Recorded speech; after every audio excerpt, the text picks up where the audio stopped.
یہ بھائیوں most detail حدیث ہے عذاب قبر کے حوالے سے. میں اسے ورڈ بائی ورڈ پڑھوں گا اوریجنل کتاب سے. سنن ابی داؤد میں 4753 ہے.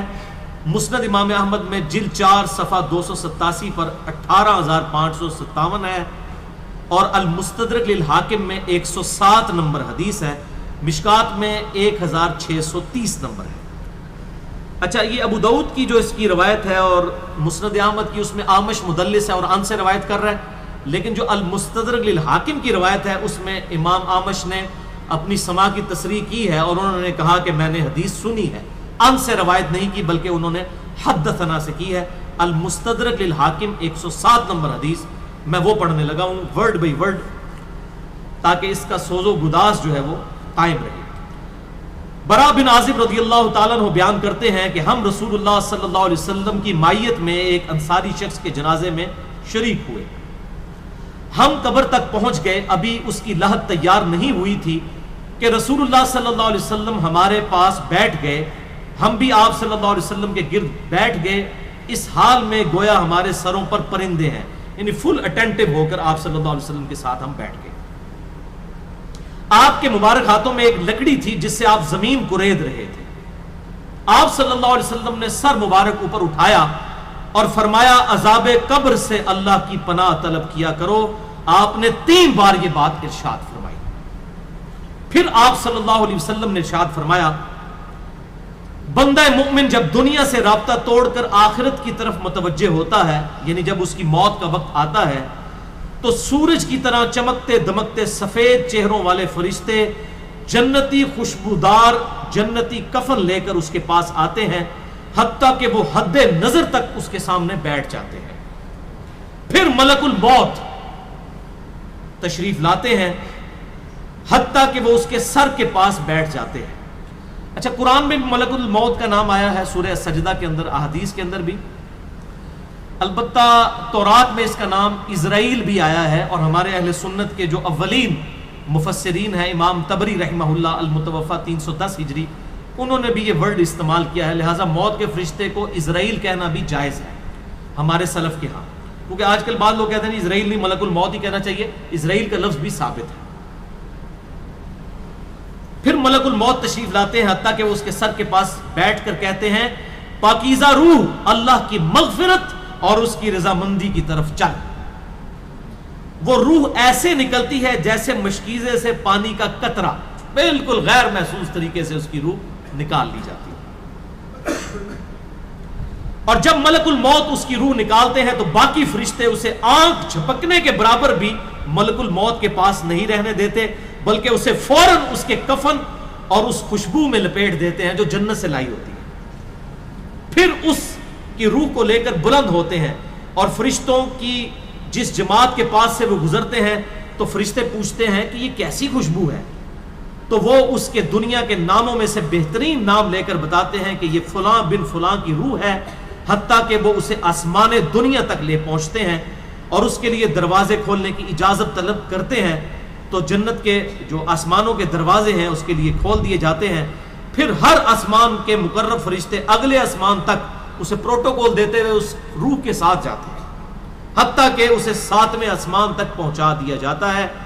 تو اللہ تعالیٰ فرماتا ہے میرے بندے کا نامہ اعمال علیین میں لکھ دو، جو سورۃ المطففین میں آیا ہے. علیین اور سجین یہ 2 مقامات ہیں. ایمان والوں کی روحیں جو ہیں علیین میں ان کا نامہ اعمال لکھا جاتا ہے، اور جو منافقین ہیں مجرم ہیں سجین میں لکھا جاتا ہے. سورۃ المطففین سورت نمبر 83 ہے، پارہ نمبر 30 کے اندر. اور اسے واپس دنیا کی طرف لے جاؤ کیونکہ میں نے انہیں اسی دنیا سے پیدا کیا اور اسی میں انہیں لوٹاؤں گا اور پھر دوبارہ اسی سے نکالوں گا. پھر اس کی روح اس کے جسم کی طرف لوٹا دی جاتی ہے. لیکن یہ لوٹنا دنیا کا سا لوٹنا نہیں ہوگا، یعنی وہ لوٹنے کے بعد یہ نہیں ہے کہ مردہ قبر میں کوئی بیٹھ جائے گا ہمیں نظر آئے گا. یہ سب کچھ برزخی معاملات ہوں گے جو میں نے پچھلی دفعہ ڈسکس کیے تھے سورہ فاطر کی آیت نمبر 42 کے تحت، کہ نیند کی حالت میں بھی انسان کی روح قبض ہوتی ہے لیکن اس کو چٹکی کاٹے تو وہ جاگ اٹھتا ہے. روح کا تعلق بھی رہتا ہے اس حالت میں بالکل اس طریقے سے. یہ ایک ڈیفرنٹ لائف ہے، برزخی لائف. پھر 2 فرشتے اس کے پاس آتے ہیں، یعنی اس کی قبر میں، اسے بٹھا کر پوچھتے ہیں اب یہ وہ 4 سوال یہاں پر آ رہے ہیں اس ڈیٹیل حدیث میں. پہلا سوال کرتے ہیں تیرا رب کون ہے؟ من ربک کا. وہ کہتا ہے ربی اللہ، میرا رب اللہ ہے. دوسرا سوال پوچھتے ہیں تیرا دین کیا ہے؟ ما دینو کا، تیرا دین کیا ہے؟ تو وہ کہتا ہے میرا دین اسلام ہے. پھر پوچھتے ہیں کہ وہ آدمی جو تم میں مبعوث کیے گئے وہ کون ہے؟ اب یہاں پر وہ ڈیٹیل آئی، الذی بعث فیکم، وہ شخص جو تم میں مبعوث کیا گیا تھا وہ کون تھا؟ تو یہ جو کہتے ہیں نا قبر میں آپ صلی اللہ علیہ وسلم آ جاتے ہیں، تو کہ کسی حدیث میں بھی نہیں ہے. اس میں ڈیٹیل آ گئی کہ اس سے پوچھا جاتا ہے جو شخص تم میں پیغمبر بنا کر بھیجا گیا وہ کون تھا؟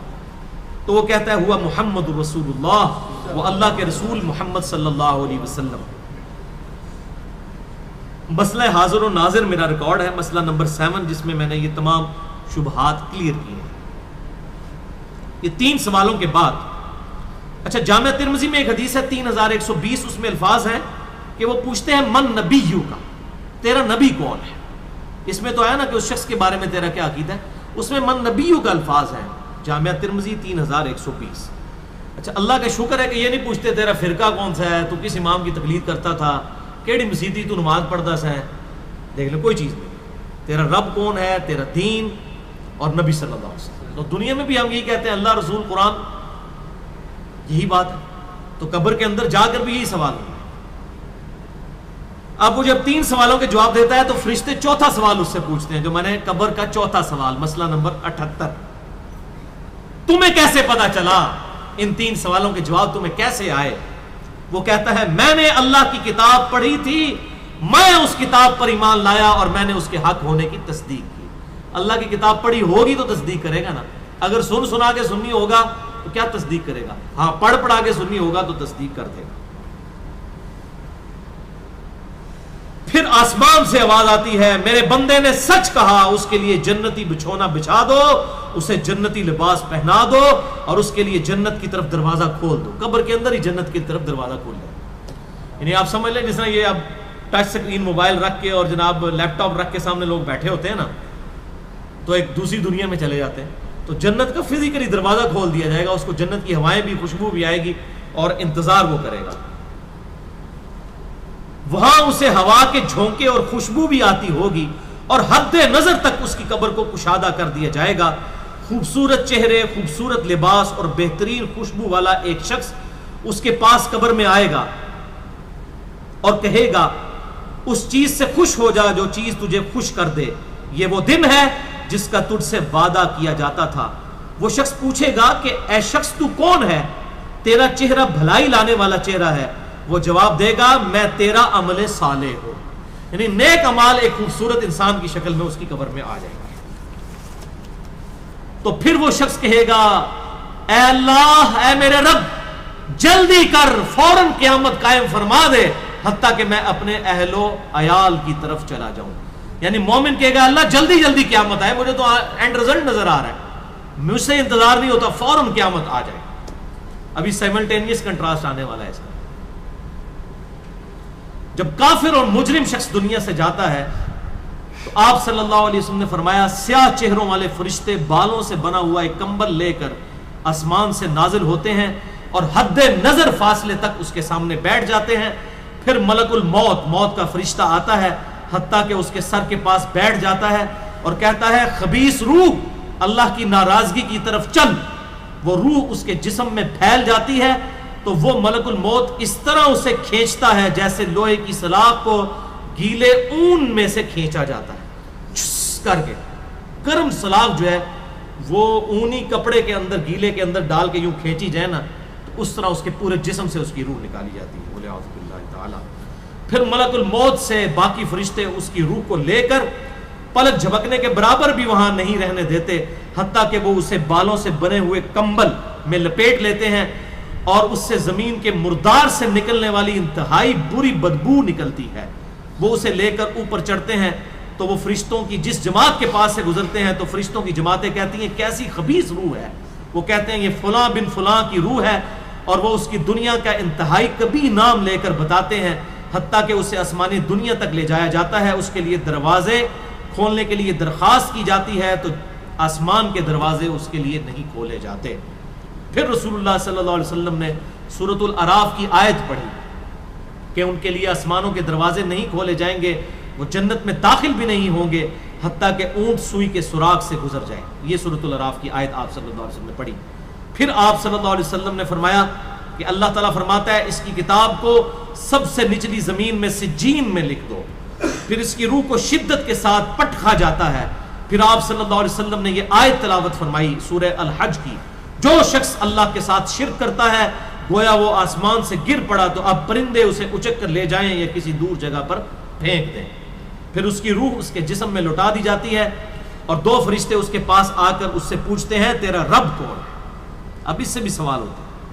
وہ حیرت زدہ ہو کر کہتا ہے ہائے افسوس، ہائے افسوس، میں نہیں جانتا، میں نہیں جانتا۔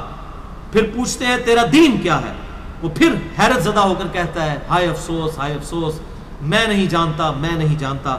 پھر اس سے پوچھتے ہیں کہ جو شخص تم میں مبعوث کیے گئے وہ کون تھے؟ تو وہ کہتا ہے ہائے افسوس، میں نہیں جانتا، میں نہیں جانتا۔ پھر آسمان سے آواز آتی ہے اس نے جھوٹ بولا، اس کے لیے جہنم کا بچھونا بچھا دو۔ اور بخاری میں الفاظ ہیں 1374۔ اس کے جواب میں فرشتے پھر اس سے چوتھا سوال کیا کرتے ہیں؟ لا دریتا ولا تلیتا، اور تو نے خود پڑھ کر سمجھنے کی کوشش کیوں نہیں کی؟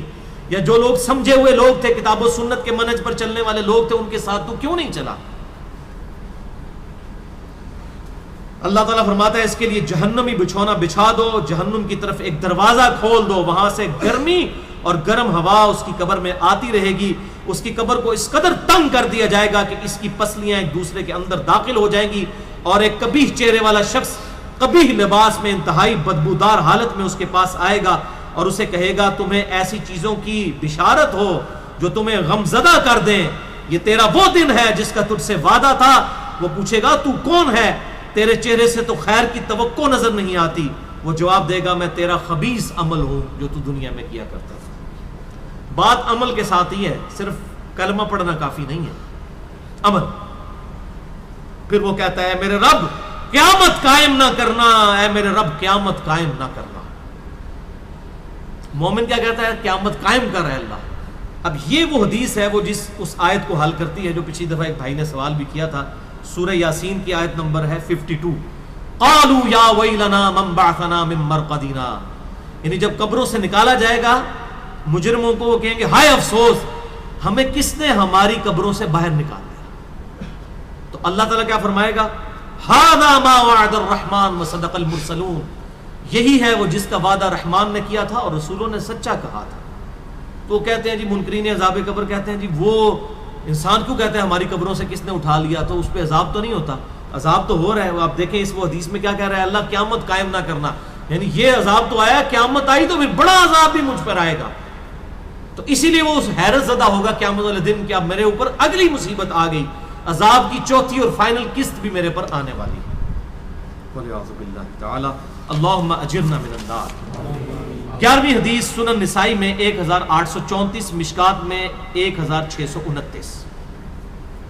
ابو ہریرہ رضی اللہ تعالیٰ عنہ کہتے ہیں آپ صلی اللہ علیہ وسلم نے فرمایا جب مؤمن شخص کی موت کا وقت آتا ہے تو رحمت کے فرشتے سفید ریشم لے کر آتے ہیں اور کہتے ہیں راضی ہونے والی پسندیدہ روح نکل، اللہ کی راحت اور رزق کی طرف چل، رب تجھ پر ناراض نہیں۔ تو وہ بہترین کستوری کی خوشبو کی طرح نکلتی ہے حتیٰ کہ وہ ایک دوسرے سے اسے لے کر اس طرح کرتے کرتے آسمان کے دروازوں تک پہنچ جاتے ہیں۔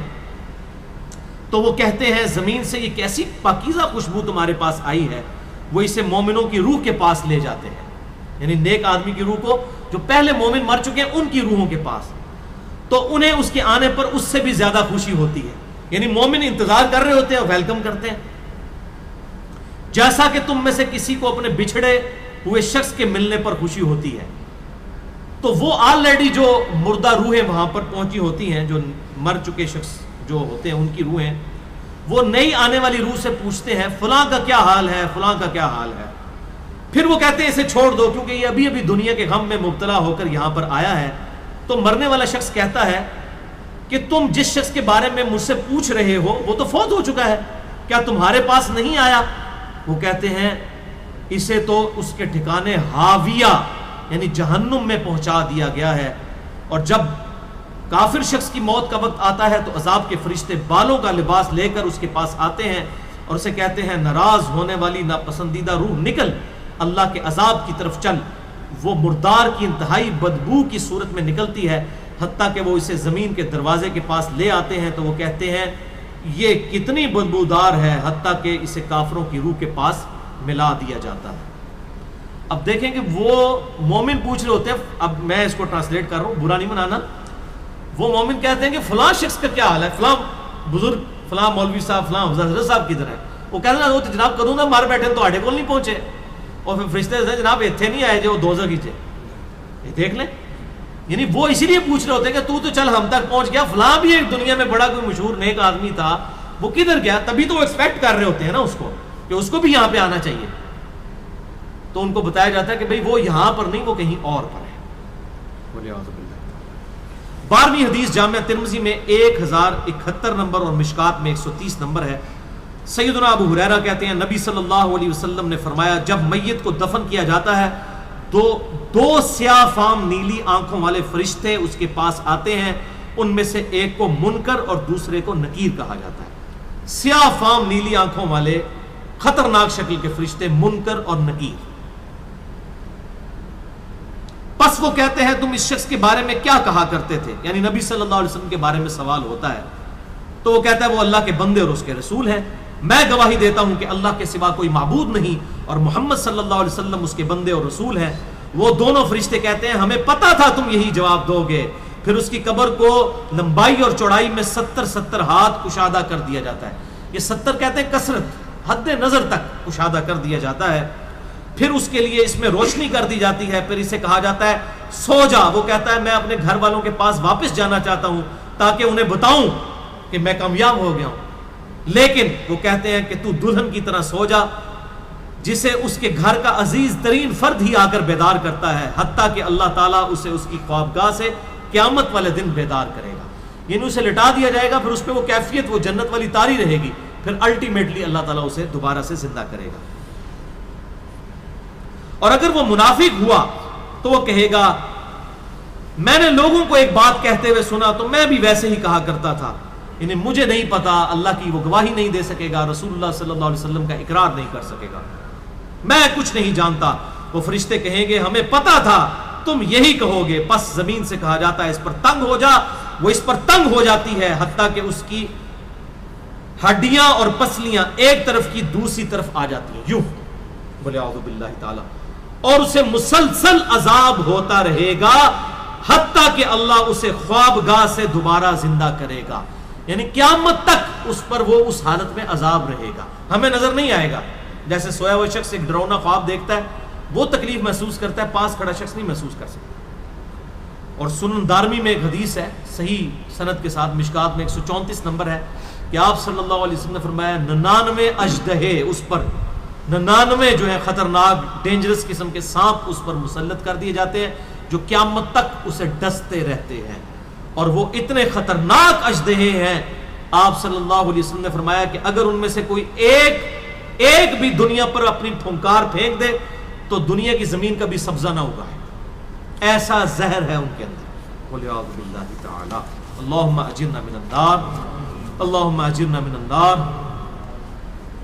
یہ بھائیو عذاب قبر کیمرے سے نہیں دیکھا جا سکتا، یہ اللہ تعالیٰ نے پردہ رکھا۔ 13ویں حدیث جامعہ ترمذی میں 2308، سنن ابن ماجہ میں 4267، مشکات میں 132۔ سیدنا عثمان غنی رضی اللہ تعالیٰ عنہ جب بھی کسی قبر کے پاس سے گزرتے تو اتنا روتے کہ ان کی داڑھی تر ہو جایا کرتی۔ ساتھیوں نے پوچھا حضرت جب دوزخ کا ذکر کرتے ہیں اس وقت تو آپ کی آنکھوں میں آنسو نہیں آتے، لیکن قبرستان آ کر آپ پر ایسی حالت کیوں طاری ہو جاتی ہے؟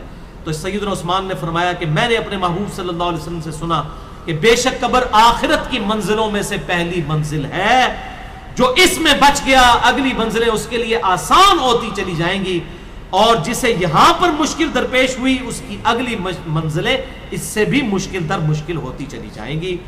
پھر آپ صلی اللہ علیہ وسلم نے فرمایا میں نے قبر سے زیادہ سخت اور برا منظر کبھی نہیں دیکھا۔